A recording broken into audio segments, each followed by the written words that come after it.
Hai guys, senang sekali bisa berjumpa lagi dalam tayangan podcast kali ini. Dan sekarang ini kita kedatangan bintang tamu spesial yang kali ini akan menginspirasi dan memotivasi kita semua, terkhususnya bagi anak-anak muda. Langsung saja kita dengarkan perkenalan singkat dari bintang tamu kita pada hari ini. Selamat malam guys, perkenalkan nama saya Prisel Triparera atau biasa dipanggil dengan Pichel Parera. Saya puji Tuhan bersyukur sekali boleh mengambil bagian, boleh diberikan kesempatan untuk memberikan pengalaman hidup yang pernah terjadi walaupun masih muda, tetapi puji Tuhan boleh dipercayakan Tuhan untuk menjadi inspirasi bagi banyak orang, terlebih khusus di orang-orang yang sudah lebih tua dari kita pe umur. Dan mungkin sedikit perkenalan singkat dari saya, pernah menjabat sebagai Ketua Pelayanan Siswa di SMA Negeri 2 Bitung periode pelayanan 2021-2022, dan puji Tuhan sekarang dipercayakan untuk menjabat atau melayani dalam kategorial Komisi Pelayanan Pemuda di Jemaat Gemim Eklesia Wongoran Utara di kategorial Komisi Pemuda dan menjadi salah seorang penatua termuda se-Sinode Gemim. Luar biasa. Masih muda, Marso menjabat sebagai penatua pemuda Kang Pichel. Iya. Luar biasa. Oke, langsung saja kita mau tanya bagaimana Pichel perjalanan sampai bisa menjadi ketua pelayanan siswa di SMA Negeri 2 Bitung. Perjalanan menjadi seorang ketua PLSIS pelayanan siswa, biasa kalau di anak-anak Smabit dikenal itu sebagai PLSIS, DP singkatan. Jujur DP perjalanan hidup bagaimana Kang? Begitulah jalannya Tuhan, rencananya Tuhan. Nggak pernah orang mau tahu, nanti orang mau tahu pas DP ending. Biasa kalau terus sementara menjalani itu Tuhan berencana, karena orang pikir kenapa Tuhan bawa sampai di sini, kenapa mesti lewati begini, tanda pernah mau pikir, tanda pernah minta Tuhan kasih ini, maka kita harus lalui ini. Seperti yang terjadi pada hidup waktu menjabat sebagai ketua PLSIS, tidak pernah mau tak pikir, tidak pernah mau berambisi atau mau jadi tenar supaya orang tahu kita jadi ketua PLSIS atau apapun itu, tidak pernah mau terpintas. Karena jujur dari SMP itu kalau secara pribadi tidak pernah ikut kegiatan, tidak pernah mau ikut OSIS, tidak pernah mau ikut pramuka atau apapun itu, walaupun memang ada teman-teman yang panggil dan ajak mau ikut kegiatan, tapi selalu menolak dan selalu berkata buang-buang waktu mau ikut kegiatan begitu, lebih baik kita tidur di rumah atau mau jalan dengan teman-teman, karena jujur malas dan mau buang waktu untuk suatu kegiatan. Pernah juga dengan teman Cindy ini, waktu masih SMP, di SMP Negeri 2 Bitung itu ada tim Evang DP nama. Itu juga organisasi pelayanan. Pernah diajak itu waktu itu pas istirahat, orang kuat kebetulan satu kelas dan itu Cindy diajak, dia bilang, "Pichel, mari Jo, mendaftar di tim Evang dan kunta tanya itu tim Evang itu apa kuat? Oh nanti kalau ada ibadah tiap hari Jumat orang jadi DP pelayan, apalagi yang suara bagus, boleh itu memberikan talenta, boleh mau talenta untuk bernyanyi kepada Tuhan pas ibadah atau apapun itu." Oh oke Cindy, kita siap mau ikut itu, taruh aja tapi nama. Oh iya turun, kita semua taruh nih HP nama, kita semua kasih list. Kong Cindy tulis, Kong DP hari itu Cindy bilang jangan lupa nih sabantar kalau pas pulang sekolah jangan dulu pulang, karena orang bawa kumpul di tribun di aula lebih tepatnya, karena DP besok itu semua pelantikan dan orang tim Evang. Kita cuma bilang oke siap Cindy, oke. Tapi pas DP pas pulang sekolah itu kita secara pribadi langsung terpikir sudah just mau ikut itu, buang-buang waktu. Ini gerbang sebuka, lebih baik kita pulang. Dan jujur entah itu dorong Cindy ada bagaimana itu, tapi memang langsung hilang kontak pas Cindy, karena memang udah cuma bilang iyo mari kelasnya tidak baking dan tidak bertanggung jawabkan apa yang itu udah bilang. Kalau boleh mau ibaratkan itu dengan tuh di Alkitab di cerita rupa Yunus dah, Tuhan dah suruhkan Niniwe mar tahu Yunus ada berkelana kemana. Mungkin itu yang terjadi pada kita secara pribadi. Tuhan mungkin mau pakai stop kita sejak dari SMP, mari kita belum memberikan diri untuk Tuhan untuk mau join dalam pelayanan.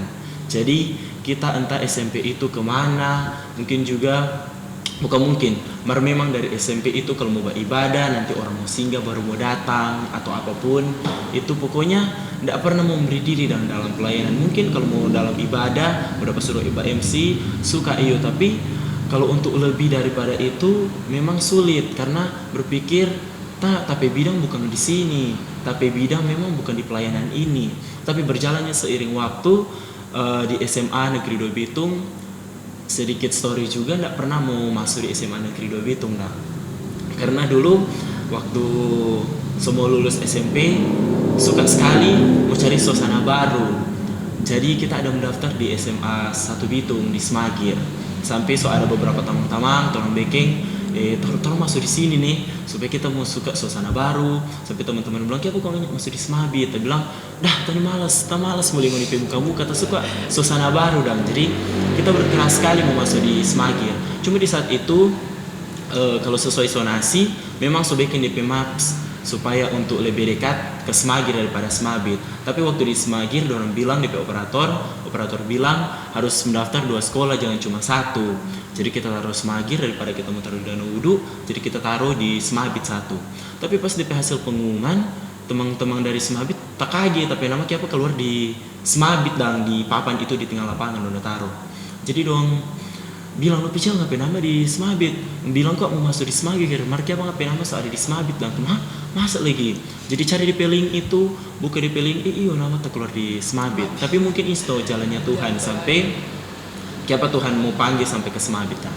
Berjalannya waktu, pas ada pengenalan ekstrakurikuler di sekolah itu, orang udah duduk panas-panas, kong di situ berbagai dari organisasi, dan tunjung dari Pramuka, Putra-putri Semabit, Paskibraka, Sanggar, bahkan pun ada Pelsis.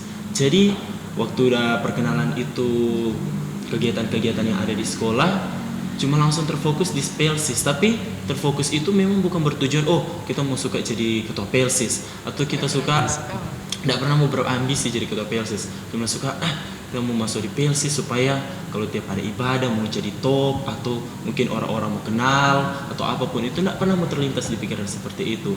Tapi yang terlintas di pikiran saat itu, coba justokan kaget seru sto ini Pelsis ini, apalagi ada beberapa teman yang masuk situ. Suka coba kan? Suka cuma mau coba-coba dah. Jadi semua daftar nama, tiap ada kumpul-kumpul. Waktu mungkin SMP dapat suruh kumpul melarikan diri, tapi ini waktu SMA memang bersiap diri untuk mau kumpul dan kandati pulang sore, membuang waktu. Dong bilang membuang waktu, tapi ada ketua DP perkenalan, ada orang boleh tahu bagaimana ini Pelsis berjalan, walaupun memang tidak sering mau datang di perkumpulan-perkumpulan di saat kakak-kakak kelas suruh, tapi tetap ada hadir no. Berjalannya waktu, orang naik kelas 11 itu masa-masa COVID melanda, dan tentu dalam setiap organisasi itu ada pergantian jabatan.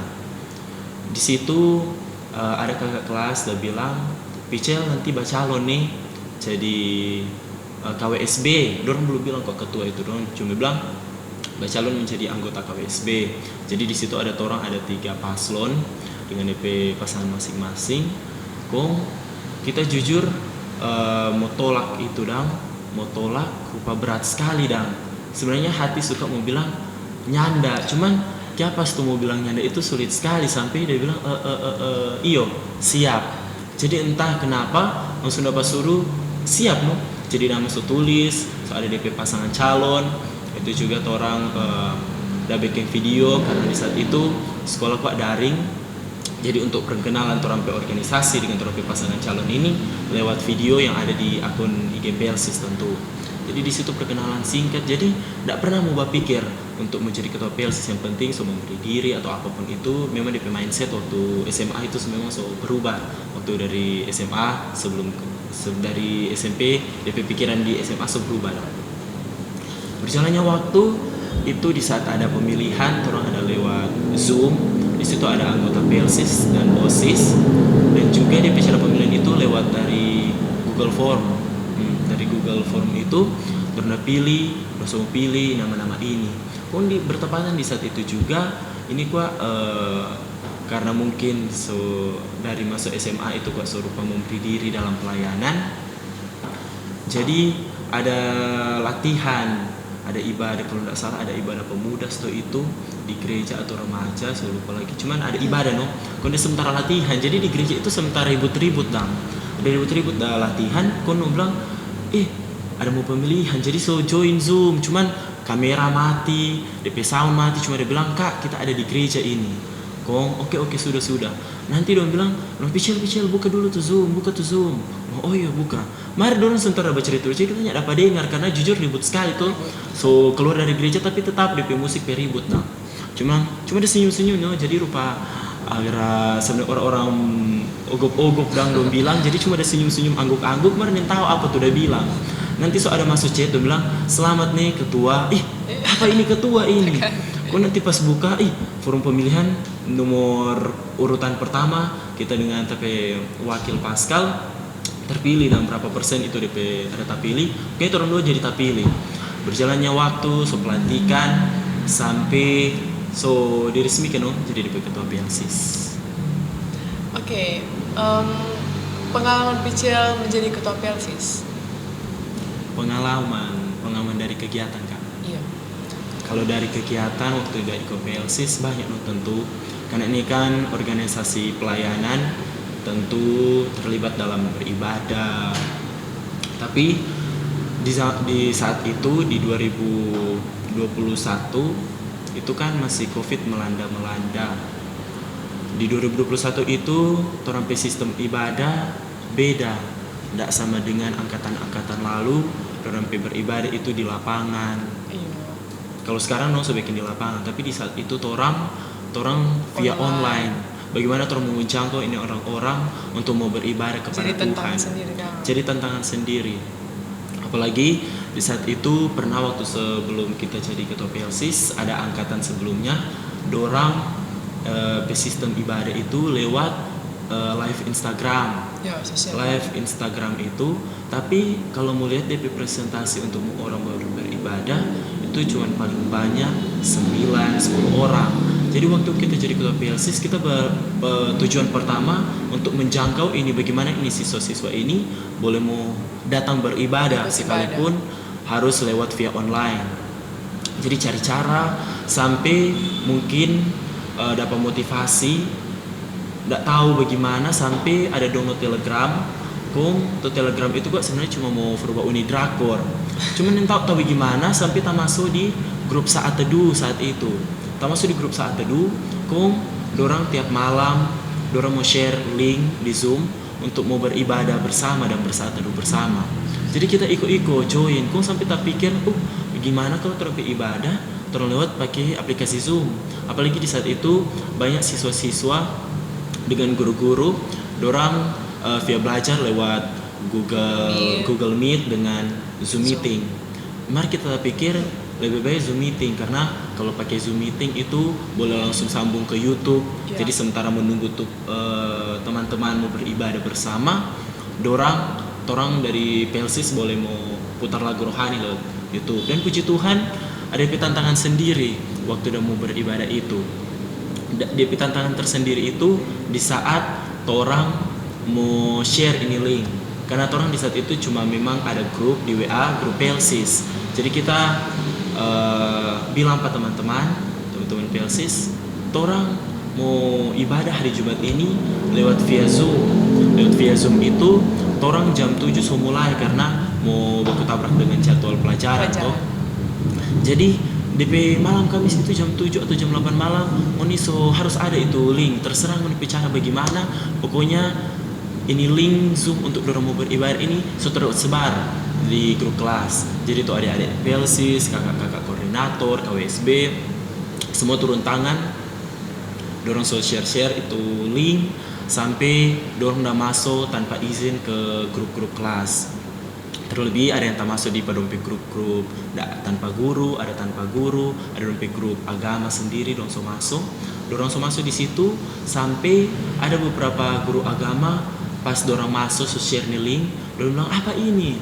punya ada perizinan kata dari ada pemberitahuan ke guru agama, langsung dapat pasti keluar dari itu grup.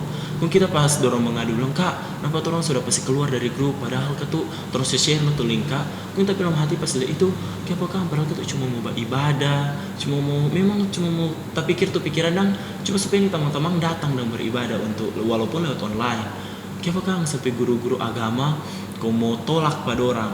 Mungkin itu juga salah satu proses Tuhan supaya kita menjadi seorang pelayan Tuhan, jadi seorang untuk mengajak orang lain beribadah. Kalau dulu kita bilang tadi nanti orang mau singgah kita baru kita mau beribadah, mari sekarang mau singgah orang, mau tarik orang untuk datang beribadah sekalipun itu lewat online. Dan memang ada sedikit kekecewaan atau langsung berpikir kenapa kan guru agama kok mesti mau begitu, kenapa kan cuma panggil ibadah reken cuma lewat Zoom reken yang mau tabrak jam dengan jadwal pelajaran, mari apa kang mesti sampai begitu. Tapi di sisi lain Tuhan tetap kuatkan. Ada yang bilang kak kenapa nih teman-teman kelas ini so semangat sekali kata for ibadah begitu. Jadi di sisi lain ada rasa kekecewaan atau rasa kesal, mari di sisi lain ada caranya Tuhan untuk backing orang kuat dengan semangat. Nah, jadi bilang biar sudah pasti keluar nanti kak yang hubungi DP guru agama. Jadi so sedikit memang ada guru agama sedikit protes bla bla ini kata karena coba katanya hubungi dulu atau nyak sopan kata langsung masuk di grup itu.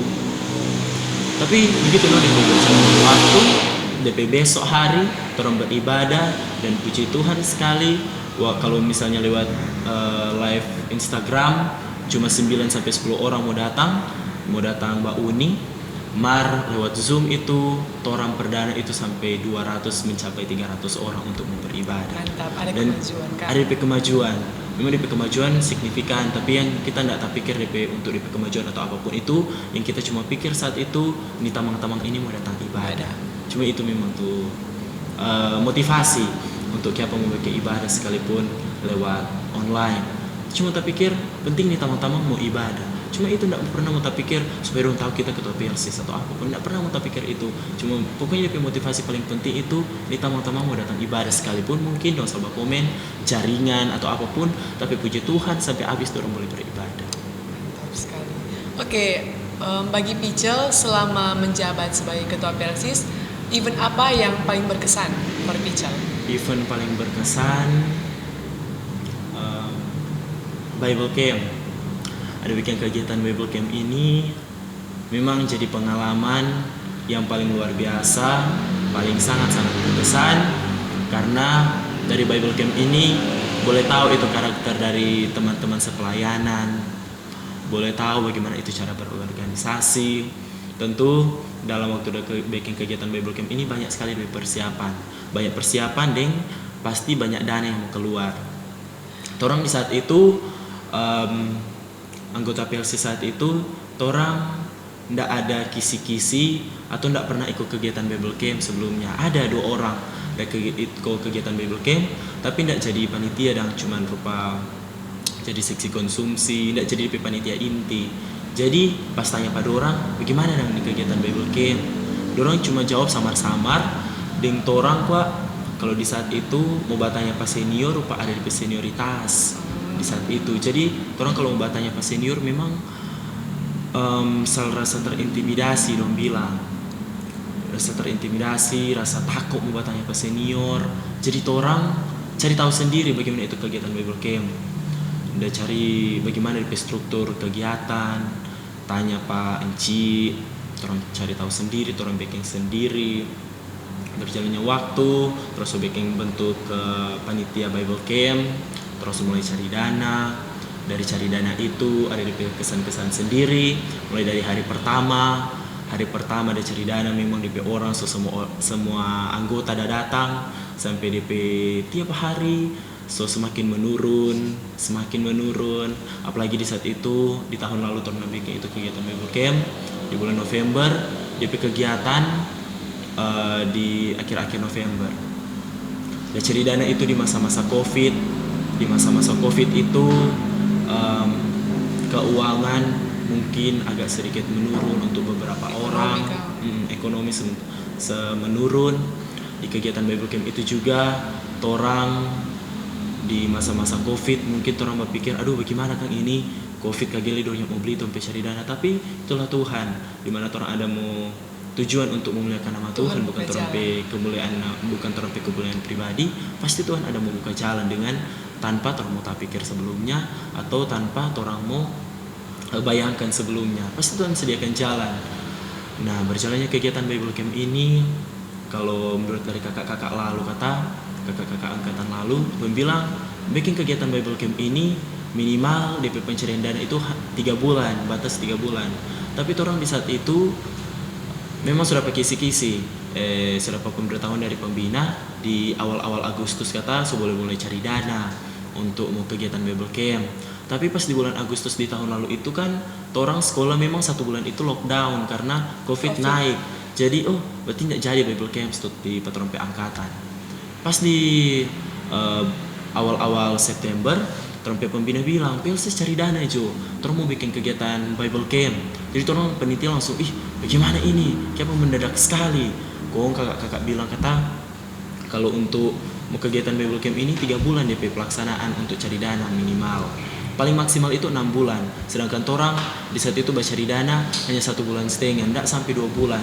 Tapi puji Tuhan terhadap kegiatan itu boleh berjalan sangat baik, bahkan dapat apresiasi dari guru-guru, dapat apresiasi dari kakak-kakak alumnus, dan bilang terhadap kegiatan kata paling bagus. Karena memang DP perubahan signifikan. Itu Tuhan bicara di tengah situasi sulit dalam pandemi, orang cari dana, orang mati-matian untuk hormat dan kemuliaan nama Tuhan. Ada selisih paham antara KWSB, anggota, tapi semua itu diizinkan Tuhan untuk terampai proses. Bagaimana mau dipercayakan Tuhan untuk event yang besar, sedangkan perkara kecil saja mau baku selek dengan sesama anggota kemudian mau dapat selesaikan. Apalagi kegiatan besar yang untuk mau memanggil orang-orang untuk beribadah, untuk mendalami tentang kegiatan Alkitab atau apapun itu yang untuk hormat dan kemuliaan nama Tuhan, kontor mau baku-baku marah. Semua itu orang dapat lewati bersama, dan akhirnya orang kegiatan Bible Camp boleh berjalan dengan segala baik. Orang pertama ada pikir bagaimana kan di pedana ini kage kurang, orang pedananya tidak cukup, orang sebentar ada kegiatan komba utang atau apapun itu. Tapi puji Tuhan itu semua dihalaukan Tuhan sampai orang kegiatan itu boleh kelar, boleh selesai, bahkan ada dana tersisa, dan itu dana tersisa itu orang bikin pelatihan untuk anggota-anggota PLCS yang sekarang untuk dorang boleh bertekun dalam iman untuk menjadi anggota PLCS yang sesungguhnya. Itu jadi berkesan sekali. Dari situ kita langsung bilang, Tuhan ini tuh apa yang tidak mungkin pak manusia pemata, apa yang orang manusia ragukan. Maka kalau orang saat imani, orang beriman kepada Tuhan, pasti dengan iman itu Tuhan akan sediakan dengan caranya sendiri. Semengen Bapak Abraham, memang dengan DP umur so tua, dia suka sekali mau ada anak, tapi dia lihat DP kondisi di saat itu so tua. Tuhan bilang percaya Jo, tahun depan ngana semua ada anak. Bahkan DP istri sendiri Sarah tak tahu ada dengar tuh malaikat Tuhan dia bilang itu. Pada itu Tuhan tidak ada mustahil di mata Tuhan saat orang berharap dengan beriman kepada Tuhan. Jadi itu menjadi salah satu motivasi yang event di PLCS yang paling berharga bagi kita, di mana kuasa Tuhan ternyatakan dan terpuji Tuhan sampai sekarang ini masih dipercayakan Tuhan untuk melayani. Puji Tuhan. Oke, tadi kan Pichel cerita bagaimana Pichel mulai dari jadi sampai bisa menjadi ketua PLCS, pengalaman Pichel jadi ketua PLCS, event. Sekarang kita mau tanya Pak Pichel, bagaimana perjalanan Pichel sampai bisa menjadi penatua pemuda di Jemaat Eklesia Mangurian Utara? Jadi penatua pemuda sama dengan waktu udah jadi ketua PLCS. Tidak pernah mau berambisi, tidak pernah mau setunjung jago. Bahkan waktu kita jadi ketua PLCS, kita tidak pernah bilang pada jemaat kalau kita ini ketua PLCS Mabit, tidak pernah. Bahkan mau usahakan mau kasih sembunyi-sembunyi sendiri, tapi tidak tahu bagaimana. Orang pendeta sendiri yang tahu, orang pendeta sendiri yang tahu, orang pendeta sendiri yang kasih sampaikan, kasih tahu pada teman-teman pemuda, sampai akhirnya orang semua tahu, tuh teman-teman remaja, teman-teman pemuda tahu. Kalau bilang, awas ada ketua PLCS mau lewat, awas ada ketua PLCS Mabit, dong sal terek-terek. Sampai pernah memang waktu itu orang ada persiapan untuk mengkatekisasi menjadi sidi jemaat. Kalau di Kemim itu ada. Memang untuk orang gereja di Jemaat Kemim Eklesia baru kali ini ada komisi pemuda. ada beberapa tahun lalu, beberapa periode lalu ada komisi pemuda, tapi DP komisi pemuda kalau mau saya bilang tidak terlalu aktif, atau ada DPP Natua Pemuda belum Riki. Kalau periode lalu Pak, satu periode 4 tahun menjabat, belum Riki 1 tahun, ada masalah dengan pendeta, ada masalah dengan DP anggota pemuda, DPP-nya langsung mengundurkan diri, langsung menyerah dan dalam pelayanan. Dan kita jujur memang ada teman-teman dia bilang, orang pemuda ini so ada, orang so terbentuk untuk musia menjadi komisi pemuda. Mari orang yang tahu siapa DPP-nya. Dia bilang, pilih Jo, Papi Cel. Karena nggak tahu apa dia bilang, cuma tertanya, kenapa kok mesti kita, kenapa nggak mesti orang yang so kerja supaya boleh topang. Karena yang saat itu kita berpikir kalau menjadi pimpinan pemuda bagusnya yang so ada kerja, so ada penghasilan supaya boleh topang-topang. Sedangkan kita ini masih pelajar, apalagi di konteks itu masih bersekolah. Kok kita mau pilih Pak kita? Jangan pilih Pak kita, cari orang yang so kerja, so pengalaman. Nyala Picel, mana kuat bagus tipe orang baik, mana kuat pendengar yang kalau misalnya baik. Orang pendengar yang baik, bilang jadi alasan itu kalau kita menjadi pimpinan pemuda, bilang jangan cari orang lain. Dorang so memang mungkin tidak pernah terpikir, berarti dong mau pilih stop kita atau apapun itu, tidak pernah mau terpikir begitu. Tuh malah bilang, jangan kita, ganti orang lain. Mar, tidak tahu. Mungkin sudah dipercayakan atau Tuhan memang so pilih sendiri. Sampai sekarang masih bertanya-tanya, kenapa kan Tuhan mau pakai kita di usia paling muda? Karena menjadi penatua memang paling muda. Udah terpilih di umur 18 tahun. Udah jadi penatua pemuda. Dan itu memang langka kata orang bilang. Ada yang dari senior-senior bilang, jarang kata kalau jadi penatua pemuda. Biasa kalau jadi pimpinan pemuda di umur 21, di umur 20-an baru mau pilih. Hari ini kita masih bersekolah, mungkin kita yang mencatat sejarah orang bilang belasan tahun kan. Dalam belasan tahun di umur yang ke-18 tahun di kelas 3 SMA dapat pilih jadi pimpinan pemuda, bahkan paling muda di Kota Bitung, di Sino di Kemim. Itu bukan menjadi suatu kebanggaan untuk kita, karena di saat terpilih menjadi pimpinan pemuda pasti DP tantangan tersendiri, karena untuk melayani ada pemuda yang lebih tua dari kita, bagaimana kita harus membawa diri pada orang. Memang kita DP pemimpin, tapi kalau mau ikut umur kita paling muda. Tetapi bagaimana harus menjaga itu kepercayaan itu ke teman-teman. Jadi selalu bergumul dalam doa, selalu bersatu duka Tuhan, bilang Tuhan kenapa kok mesti kita, Tuhan apa Tuhan mau, kita kira kok cuma sampai di PLSIS Tuhan mau pilih, kenapa sampai sekarang tetap berlanjut, bahkan ini periode pelayanan ini sampai 5 tahun ke depan, kalau di PLSIS 1 tahun, di Pena Pemuda ini sampai 5 tahun ke depan. Puji Tuhan ini sampai saat ini video ini dibuat sudah dalam masuk 5 bulan dalam pelayanan, belum ada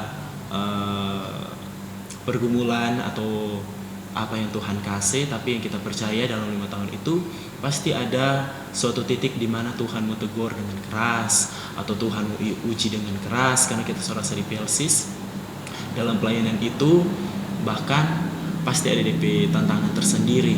Tapi bagaimana orang mau lalui, bagaimana orang mau hadapi itu tantangan itu kalau orang mau cepat menyerah. Jadi kita selalu bergumul Pak Tuhan, bahkan pernah bercurhat Pak seorang pendeta.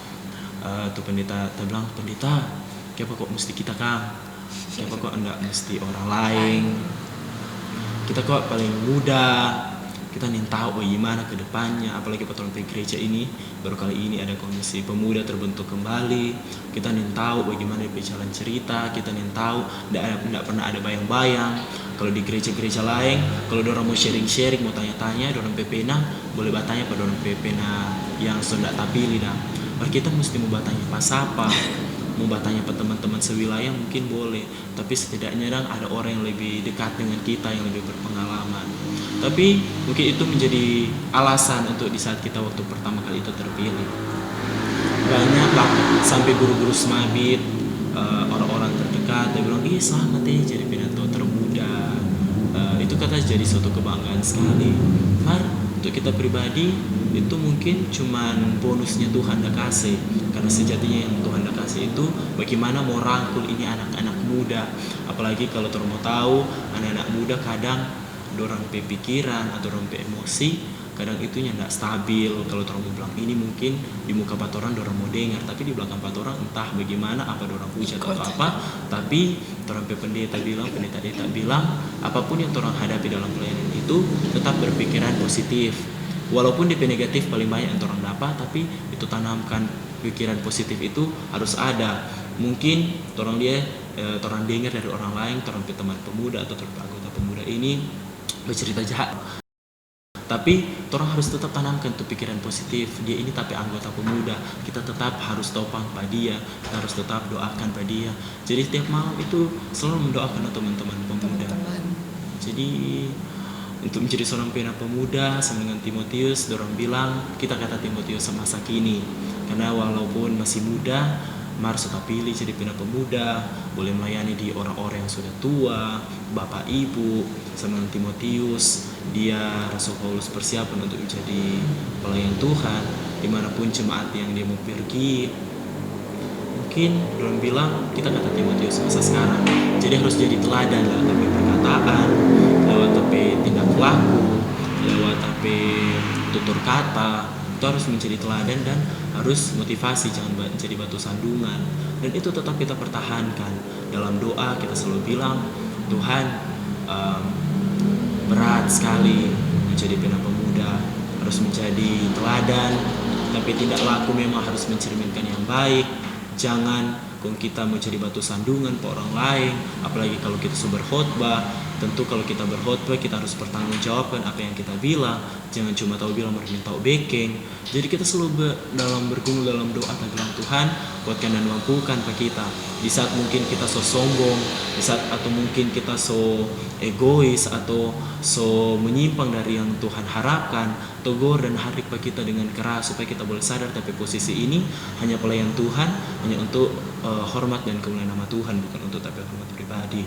Kita ini mau menjadi seperti Saul, di saat Tuhan percayakan dia langgar, dia nyanda ikut ketetapan Tuhan. Kita suka menjadi Daud, Tuhan pilih, Tuhan utus dimanapun Daud pergi, kemenangan pasti selalu terjadi pada dia karena dia andalkan Tuhan. Jadi kita selalu tanamkan pada pikiran dan hati Tuhan. Di saat kita sombong atau di saat kita menerima pujian dari manusia, kalau kita mulai tinggi hati, tegur dan hari keras, bawa kita ke posisi kembali bahwa kita ini hanya jadi pelayan Tuhan. Biarkan kita semakin menunduk tetapi Tuhan semakin dimuliakan, bagaikan Yohanes Pembaptis perkataan. Itu yang kita mau. Luar biasa. Nah, sejauh Pical melayani sampai sekarang, apakah Pical ada kerinduan for menjadi pendeta? Tentu suka menjadi pendeta, tapi untuk sekarang kita lihat, untuk sekarang juga mungkin tapi mak belum bekerja. Jadi mak bilang fokus dulu pelayanan. Karena kan ujung-ujung menjadi pendeta kan mau ditempatkan dalam ladangnya Tuhan dalam pelayanan. Mar sekarang mana so ada ladang sendiri, Tuhan so kasih pelayanan sendiri, kong masa ngana mau kasih lalaikan. Tentu kalau menjadi pendeta mau berstudi dulu, pasti DP waktu itu susah mau bagi. Mar mungkin tergantung dari orang pribadi sendiri. Tapi kalau teteh mak bilang setengah mati mau bahagia, apalagi kalau misalnya mau jadi pendeta, mau suka mau masuk di bukit itu mohon, pasti mau bola balik itu. Jadi mama bilang biar coba mak mau menabung dulu, tunggu sampai mama kerja, mau menabung, nanti selesai pelayanan baru ngana masuk di sana. Pas dah dengar itu kecewa, Tuhan suka sekali mau melayani, mari serta mau pikir-pikir ulang kan tuh betul juga tuh orang tua udah bilang Tuhan suka seladang sendiri, siapa ini ladang ini ngana ndak mau urus dulu, ngana mau kasih tuai bagaikan di Pelsis kan. Kalau di Pelsis don so kasih tes ladang. Tapi pelayanan di Pelsis kalau jujur kita secara pribadi sendiri berhasil, karena Pelsis Mabit sekarang so mulai berkembang, so bagus. Kalau dulu mungkin tuh siswa-siswa jarang beribadah, tapi sekarang so ada ibadah rutin dan kita senang, berarti tapi pelayanan berhasil. Mungkin apa yang kita tanam bukan kita yang tuai tapi orang lain yang tuai, tapi tidak apa-apa, penting tapi ladang tak urus dengan bagus. Sekarang Tuhan percayakan di 5 tahun mendatang untuk kita melayani di ladangnya Tuhan, mungkin ladang yang lebih besar atau apa pun itu tanda tahu. Tapi yang pasti itu ladang itu kita harus pertanggungjawabkan. Di saat Tuhan berikan talenta, Tuhan Yesus percayakan untuk pelayanan, maka pasti kita harus pegang itu kepercayaan Tuhan. Jangan kesombongan, jangan tinggi hati menjadi kita pelandasan sampai kita lupa Tuhan. Jadi untuk sekarang memang berniat untuk menjadi pendeta, tapi untuk tahun ini mungkin belum stop. Masih mau agak fokus ke, bukan agak, memang harus fokus dulu di gereja, dan pasti ada waktunya Tuhan. Tuhan mau utus, kalau memang Tuhan percayakan kita untuk menjadi HDP hamba Tuhan, pasti kita dengan siap hati untuk menerima. Dan jujur, untuk dari dulu waktu masih SMP, kembali dari story SMP, tidak pernah mau beringin jadi pendeta. Kebetulan almarhum tapi papa dulu waktu masih SMP, kita kelas 9 itu, bapak pernah bilang, bapak suka kata kita jadi pendeta. Tapi di saat itu tapi jawaban untuk menjadi seorang pendeta, tak bilang, Pak tadi mau jadi pendeta, mau bawa masalah dengan jemaat, mau miskin, mau susah, tadi mau jadi pendeta, terus juga jadi polisi. Tapi di saat Tuhan tempa dengan Tuhan utus kita dalam pelayanan, terlebih khusus Tuhan sepanggil kita waktu jadi ketua Pelsis dan sekarang mencoba jadi seorang penatua, di situ kita boleh langsung tabadia. Di situ kita langsung boleh, apakah kita berpikir dengan berkata begitu kepada seorang hamba Tuhan? Kalau kita berpikir menjadi pelayan Tuhan itu, menjadi hamba Tuhan itu, kalau kita bilang mesti susah dan miskin. Sedangkan untuk kita melayani prosesnya Tuhan itu, Tuhan sediakan tepat pada waktunya. Jadi di saat itu, tapi Papa cuma tersenyum di saat kita dengar itu, tapi almarhum cuma tersenyum dengar itu. Nanti saat ini baru kita menyadari bahwa jadi hambanya Tuhan itu ada DP kesenangan sendiri, di mana Tuhan akan mau pakai kalau memang terlalu diri mau sungguh-sungguh melayani Tuhan. Tuhan tidak mesti biar dimanapun dia utus pasti dia akan mengurus. Jadi kerinduan besar sekali untuk menjadi seorang pendeta, tapi memang belum untuk tahun ini untuk sekolah pendeta. Tadi kan Rachel baru cerita ke papa. Nah, bagaimana nih mama tanggapan? Kalau mama memang suka mau masuk pendeta, cuma melihat dari ekonomi, mama memang belum kerja karena dulu mak pernah bekerja di PT Pasifik, cuman PT Pasifik sekarang ada tutup. Jadi mak bilang, sabar dulu, pasti kok Tuhan sediakan. Fokus dulu di pelayanan yang ada, pasti kok Tuhan sediakan. Apalagi kalau memang ada sungguh-sungguh jadi pendeta, pasti Tuhan sediakan. Jadi mau beriman itu terkadang kita sendiri yang ragu dalam Tuhan menjadi pendeta bagaimana ini. Kita sudah tahun sekarang, teman-teman tanya, teman-teman panggil, teman-teman bahkan ada beberapa teman-teman yang bilang, kalau mesti baku dapat ya di kampus ini, kan kamu menjadi pendeta. Kadang bingung berkata bagaimana pada orang, cuman nanti menjelaskan kepada orang tentang ini maksud jadi pendeta, nanti pasti ada waktunya Tuhan. Fokus dulu pelayanan yang Tuhan suka kasih sekarang. Ada guru-guru yang bilang lebih baik kayak langsung kerja atau tidak kuliah pendeta tahun ini. Kau nggak langsung cari kerja, kau so bersedia pegang doi, kau nggak sumpah nggak mau jadi pendeta. Kita bilang di mana ada tapi niat, di situ pasti kita mau berusaha untuk mengejar itu. Jadi untuk sekarang memang mau fokus dulu di pelayanan. Oke, sekarang Rachel boleh mau kasih pesan atau motivasi pada teman-teman anak-anak muda di luar sana. Untuk seluruh teman-teman pemuda, untuk seluruh anak-anak muda terutama sama angkatan, mungkin ada yang di umur duluan, ada yang tapi senior atau apapun itu, mari yang satu yang kita mau bilang, di mana orang andalkan Tuhan, di situ pasti Tuhan berkuasa luar biasa. Karena ini bukan cerita dongeng yang kita bilang, atau bukan cerita yang kita karang sendiri, tetapi ini cerita yang kita memang alami sendiri. Bagaimana dari dulu kita meragukan kuasa Tuhan, dari dulu kita mau terlibat dalam pelayanan, akhirnya Tuhan panggil dan Tuhan utus, dan dengan sendirinya kita boleh mengalami kuasa Tuhan yang begitu luar biasa. Jadi untuk motivasi dari teman-teman, cari jo Tuhan. Tidak pernah Tuhan mau kasih biar DP anak-anak, tidak pernah Tuhan mau kasih malu DP orang yang berharap kepadanya. Orang benar mungkin akan jatuh tapi tidak akan tergeletak sampai ke tanah, karena tangan Tuhan kuat menopang. Jadi untuk teman-teman muda yang mungkin galau tentang masa depan, depresi, atau mungkin bertanya-tanya tentang masa depan ini bagaimana, Tuhan bilang dalam Alkitab, kalau orang tetap percaya pada Tuhan, andalkan pada Tuhan, masa depan pasti ada di tangan Tuhan. Dan untuk teman-teman pemuda, zaman sekarang itu semakin menakutkan. Teknologi terlebih khusus HP itu semakin menakutkan. Dalam media apapun, pasti di situ iblis ada bicara sendiri untuk menggoda orang. Ada bicara sendiri untuk meluputkan orang sampai orang lupa jalannya Tuhan. Maka untuk dari kita sendiri tetap banyak bersaat teduh kepada Tuhan, bangun relationship dengan Tuhan dengan sangat bagus. Jangan hanya dengan orang pasangan, orang bangun hubungan yang spesial, sedangkan dengan orang pencipta, dengan orang Tuhan saja, orang abaikan. Untuk teman-teman, hubungan dengan Tuhan itu penting sekali di zaman saat ini. Jangan orang sampai salah pilih, karena di saat orang salah pilih itu akan berdampak untuk orang keputusan atau orang hidup ke depan. Untuk kita, untuk teman-teman dari kita, tetap andalkan Tuhan, tetap cari Tuhan, maka pasti orang hidup itu ada di jalannya Tuhan. Tuhan tidak mau kasih biar sama sekali. Luar biasa, tadi orang sudah dengar orang teman Pichel, so sharing, so memberikan motivasi dan inspirasi orang semua, terlebih khusus untuk anak-anak muda di luar sana. Dan bagi teman-teman, tetap terus dukung orang channel Kepos dengan cara like, komen, dan subscribe. Dan jangan lupa tekan tombol lonceng dan nantikan tayangan Kepodcast di episode selanjutnya. Kepodcast Low Profile.